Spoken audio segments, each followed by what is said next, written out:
한 주 동안 잘 지내셨습니까? 라고 인사드리겠습니다. 한 주 동안 잘 지내셨습니까? 반갑습니다.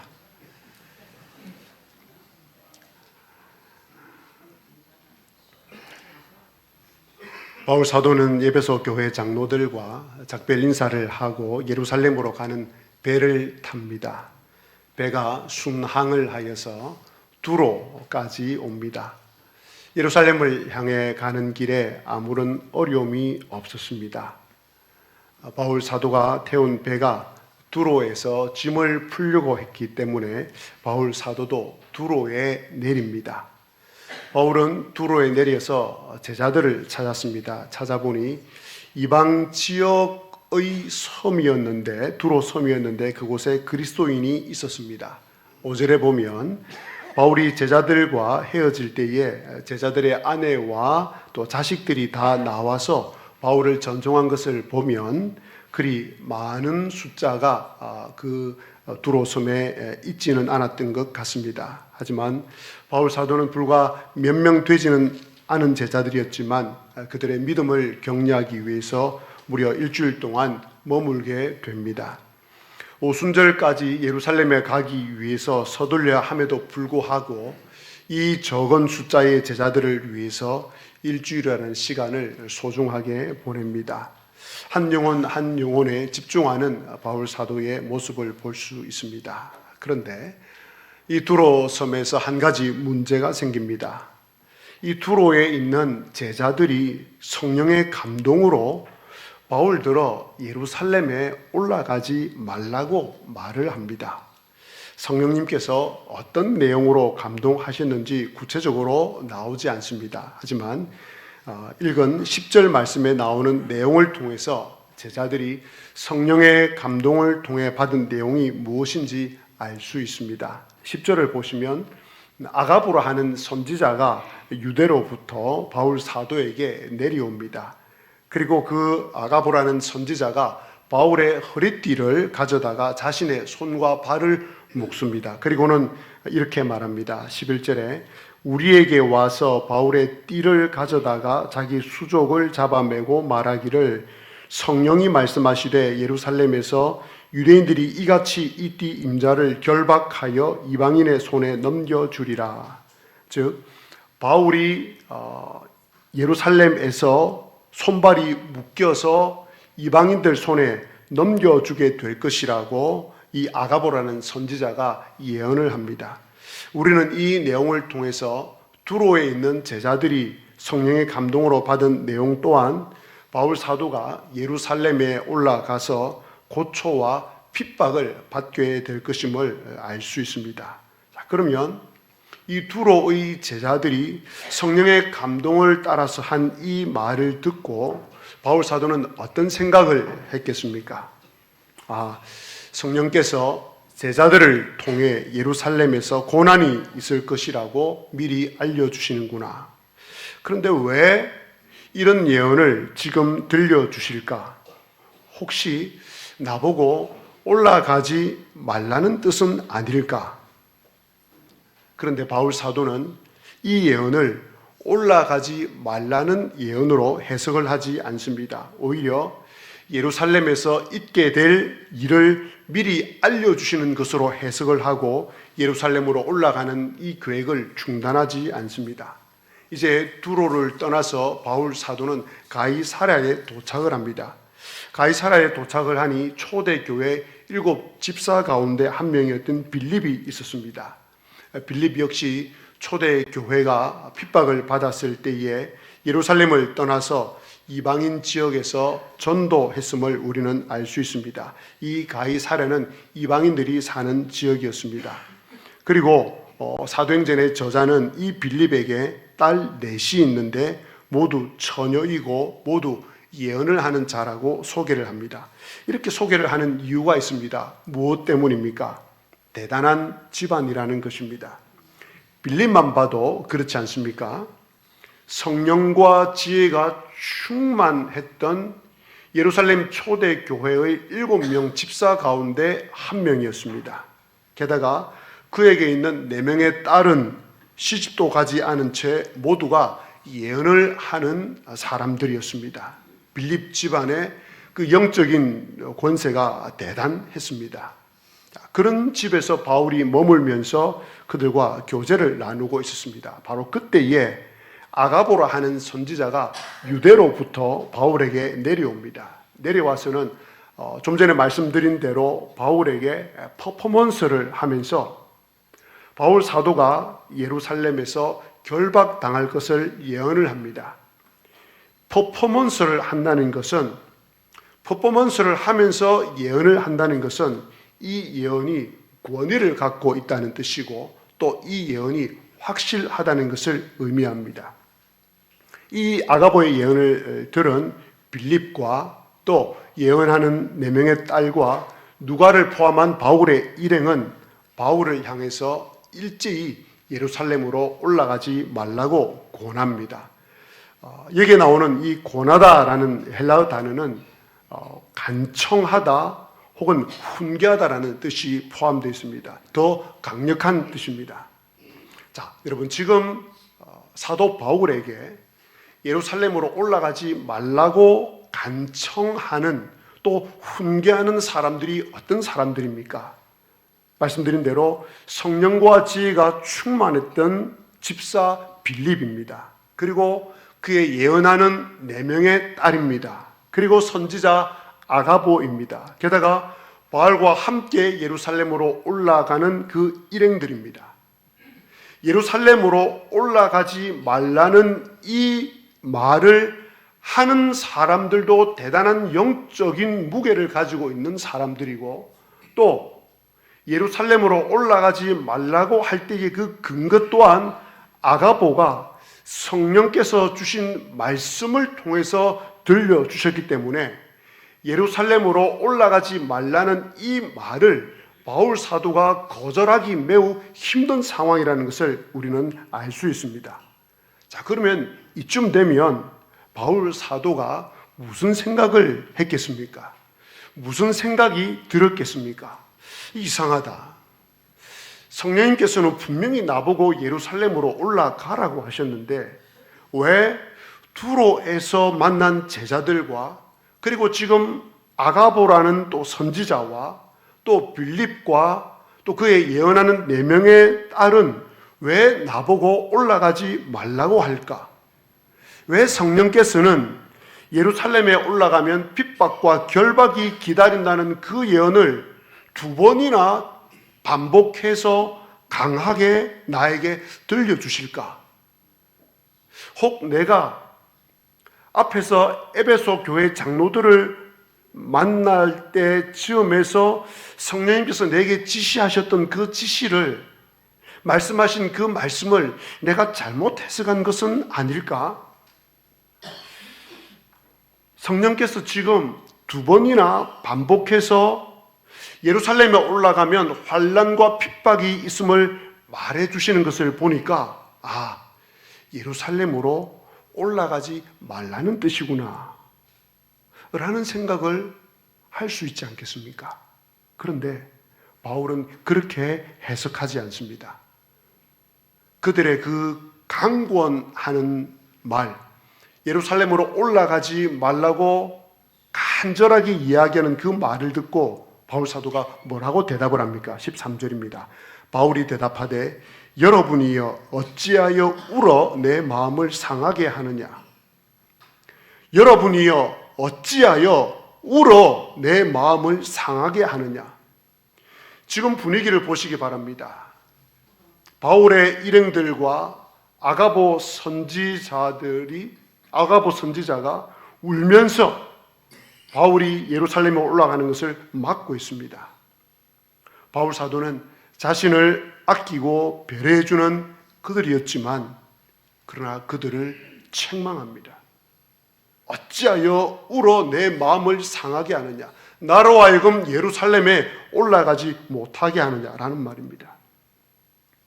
바울 사도는 성령님으로부터 예루살렘에서 고난과 핍박과 결박이 있을 것임을 두로의 제자들과 아가보의 예언을 통해서 이 사실을 받아들입니다. 자, 그렇다고 해서 자신이 성령님으로부터 받은 이 사명을 포기하지 않습니다. 사도행전 20장 22절과 23절에 보면 바울 사도가 3차 전도 여행을 마치고 예루살렘으로 돌아가는 길에서 각 성을 지날 때마다 성령님께서 바울 사도에게 말씀을 해 주십니다. 예루살렘에 올라가면 환난과 결박이 기다릴 것이라고 말씀을 해 주셨습니다. 20장 22절에서 23절 말씀을 제가 읽겠습니다. 보라, 이제 나는 성령에 매여 예루살렘으로 가는데 거기서 무슨 일을 당할는지 알지 못하노라. 오직 성령이 각 성에서 내게 증언하여 결박과 환난이 나를 기다린다 하시나. 바울 사도는 두로의 제자들과 아가보가 예언한 이 환난과 결박을 예루살렘에 올라가지 말라는 예언으로 해석을 하는 것이 아니라 환난과 결박이 포함되어 있는 예루살렘 행이 성령님께서 자신에게 말씀하신 것이라고 더욱더 확신을 합니다. 무슨 말인지 아시겠죠? 두로의 제자들과 아가보의 선지자와 빌립과 4명의 딸들이 바울의 예루살렘 행을 막은 것은 어찌 보면 자연스러운 일입니다. 위대한 사도가 예루살렘에 올라가서 핍박과 결박을 받게 된다는 예언을 들었을 때 바울들어 예루살렘으로 올라가지 말라고 붙잡는 것이 어찌 보면 자연스러운 일 아니겠습니까? 그렇다 하더라도 그들의 이 행동이 옳았다고는 할 수 없습니다. 그들은 바울 사도가 예루살렘으로 가서 핍박과 결박을 당하는 것이 너무 안타까운 나머지 성령님의 뜻을 가로막았기 때문입니다. 성령님의 뜻을 다르게 해석을 했기 때문입니다. 바로 여기서 많은 성도들이 두로의 제자들과 아가보 선지자와 빌립과 4명의 예언하는 딸들이 했던 잘못을 범합니다. 현실적인 이유로 하나님의 뜻을 다르게 해석을 하려고 합니다. 하나님의 분명한 말씀인데도 지키기 힘들 것 같으면 자기 중심적으로, 자기에게 유리한 쪽으로, 자기에게 유익한 쪽으로, 자기에게 손해가 없는 쪽으로 해석하려고 합니다. 말씀에 따른 최고의 선택이 아니라 차선의 선택을 하려고 합니다. 핍박과 결박과 같은 어려움을 정면으로 맞서지 않고 우회할 수 있는 길을 선택할 때도 있습니다.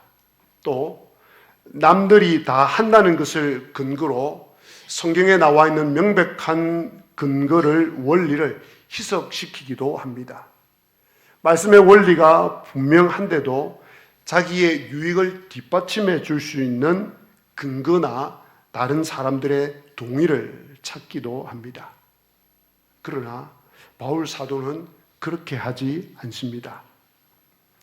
빌립과 4명의 예언하는 딸과 아가보와 누가를 포함한 그 일행들이 간곡하게 가지 말라는 권유를 받고, 그래요? 성령님께서 여러분들에게 그렇게 말씀해 주셨다는 말이지요? 그러면 제가 한번 기도해 보겠습니다 라고 말하지 않습니다. 뜸을 들이지 않습니다. 명확한 것에 대해서 뜸을 들이지 않습니다. 어떻게 말합니까? 그 자리에서 즉시로 이렇게 말합니다. 13절에 나는 주 예수의 이름을 위하여 결박당할 뿐 아니라 예루살렘에서 죽을 것도 각오하였노라. 주 예수 그리스도의 이름을 위하여 자신의 생명조차도 아까워하지 않는 바울 사도입니다. 그렇다면 바울 사도에게 있어서 주 예수 그리스도는 최고의 이름입니다. 자신의 생명을 버리면서까지도 그분의 이름을 위해서라면 결코 아까워하지 않는 바울 사도입니다. 도대체 주 예수의 이름이 무엇이길래, 예수 그리스도가 누구시길래, 예수 그리스도를 위하여 산다는 것이 무엇이길래 바울 사도는 결박과 죽음까지도 각오한다는 말입니까? 그 대답을 사도행전 20장 24절 말씀에서 찾을 수 있습니다. 바울 사도는 에베소 교회 장로들을 만나서 대화를 나누면서 20장 24절에서 이렇게 말해줍니다. 내가 달려갈 길과 주 예수께 받은 사명 곧 하나님의 은혜의 복음을 증언하는 일을 마치려 하면은 나의 생명조차 조금도 귀한 것으로 여기지 아니하노라. 바울 사도가 예루살렘에 올라가면 겪게 될 것이라고 하는 그 결박과 환난과 죽음까지도 각오할 수 있었던 이유는, 그 해답은 하나님의 은혜의 복음을 증언하는 일을 마치기 위해서였습니다. 자, 그런데 바울 사도가 이 말을 할 때, 이 각오를 할 때에 그 말을 잘 보시기 바랍니다. 그냥 내가 복음을 증언하는 일에 내 생명조차 조금도 귀한 것으로 여기지 않을 것입니다 라고 말하지 않고 의도적으로 하나님의 은혜의 복음을 증언하는 일을 마치려 하면은 나의 생명조차 조금도 귀한 것으로 여기지 않겠노라 라고 대답을 합니다. 바로 이 지점입니다. 바울 사도가 의도적으로 표현하고 있는 바로 이 부분입니다. 하나님의 은혜의 복음을 증언하는 일을 마치기 위해서 생명조차 아까운 것으로 여기지 않겠다고 이야기합니다. 예루살렘에 올라가면 환난과 결박이 나를 기다리고 있는다 할지라도 나는 그 예루살렘에서 죽을 것도 각오하였노라 라고 이야기할 수 있던 이유가 바로 이것입니다. 하나님의 은혜의 복음을 전하는 일을 감당하기 위해서였습니다. 바울 사도는 그 누구보다도 하나님의 은혜를 많이 경험하였습니다. 하나님께서는 바울의 표현대로 죄인 중에 괴수와 같은 자신을 다메섹 도상에서 친히 만나 주셨습니다. 도무지 받을 자격이 없는 죄인된 자신에게 나타나셔서 친히 그분의 음성을 들려주셨습니다. 그리고 죄에서 자신을 구원하여 주시고 하나님의 자녀로 삼아 주셨습니다. 그 은혜를 경험한 바울 사도는 한평생 동안 자신에게 맡겨주신 이 이방인을 위한 복음 증거를 위해서 자신의 생명조차 귀한 것으로 여기지 않습니다. 그래서 바울 사도는 고린도전서 15장 10절에서 이렇게 고백합니다. 그러나 내가 나 된 것은 하나님의 은혜로 된 것이니 내게 주신 그의 은혜가 헛되지 아니하여 내가 모든 사도보다 더 많이 수고하였으나 내가 한 것이 아니요 오직 나와 함께 하신 하나님의 은혜로라. 바울 사도는 고린도전서 15장 10절에서 은혜라는 말을 계속해서 반복해서 사용을 하고 있습니다. 바울 사도는 한순간도 단 한 번도 이 하나님의 은혜를 잊은 적이 없습니다. 다메섹 도상에서 자신을 구원하여 주신 하나님, 십자가의 은혜로 죄인 중에 괴수 같은 자신을 구원하여 주신 그 주님의 은혜, 그것이 그의 마음속에 깊이 뿌리 박혀 있었습니다. 그래서 이방인을 위한 복음 전파의 사명을 감당할 수 있었던 것은 자신의 능력이 아니라 오직 하나님의 은혜였음을 고백합니다. 그런 그였기에 바울 사도에게 있어서 교만한 모습을 찾아볼 수가 잘 없었습니다. 그런 그였기에 육체의 욕망을 따라 살아가는 모습을 잘 발견하지 못합니다. 그런 그였기에 비록 지금 노년이지만 결코 안주하지 않는 모습을 볼 수 있습니다. 보십시오. 15년 가까이 1차, 2차, 3차 전도 여행을 하였습니다. 그 전도 여행을 하면서 수없이 많은 매를 맞고 배가 파선을 당하고 3번 태장으로 맞고 죽을 위기를 경험했습니다. 그 정도 했으면 아마 저라면 이 정도 주님과 복음을 위해서 고생을 했으면 이제는 조금은 편안한 노후를 보내도 되겠다라는 생각이 들만도 한데, 바울 사도는 지나온 전도 여행의 시간을 떠올리면서 추억하는 시간조차도 갖지 않습니다. 결코 그런 일을 하지 않습니다. 3차 전도 여행을 다 마치고 인생 노년에 들었음에도 불구하고 그는 오히려 로마도 보아야 하리라 라는 더 큰 꿈을 꿉니다. 왜 바울 사도가 이렇게 합니까? 은혜의 복음 때문입니다. 그분이 나를 어떻게 해 주셨는데, 그 은혜를 내가 아는데, 내가 어찌 결박과 죽음이 나를 기다린다고 하여 내가 예루살렘에 올라가는 일을 중단한단 말인가? 2번의 예언, 두로의 제자들과 그리고 선지자 아가보가 성령을 통해서 했던 그 예언, 핍박과 결박과 환난이 기다리고 있다는 그 예언은 성령 하나님께서 나에게 주신 예언과 똑같구나. 그래, 나도 그 예언을 들었고 두 제자들을 통해서, 선지자를 통해서 그 예언이 확실함을 다시 나에게 말씀해 주시는구나. 그래, 예루살렘에 올라가면 환난과 핍박과 결박이 기다리고 있음이 분명하구나. 그렇다면 내가 예루살렘에 올라가는 일이 확신하구나 라는 확신을 가졌습니다. 하나님께서는 저와 여러분이 아직 죄인되었을 때에 저와 여러분을 사랑하셨습니다. 그리고 십자가의 은혜로 저와 여러분을 구원하여 주셨습니다. 그 결과 저와 여러분은 영원한 생명을 얻게 되었습니다. 하나님께서는 저와 여러분을 구원하신 후에 저와 여러분의 구체적인 삶에 함께 하셨습니다. 임마누엘 하나님으로 함께 하셨습니다. 일용할 양식과 각양 좋은 선물을 주셨습니다. 받을 자격이 전혀 없는 저와 여러분을 위해 그렇게 하셨습니다. 때로 그런 주님의 마음을 아프게 하고 주님의 말씀을 떠나고 주님의 이름을 훼손시켰음에도 불구하고 주님께서는 주님의 그 다함없는 은혜로 저와 여러분을 용서해 주시고 다시 회복시켜 주시고 다시 시작하게 하셨습니다.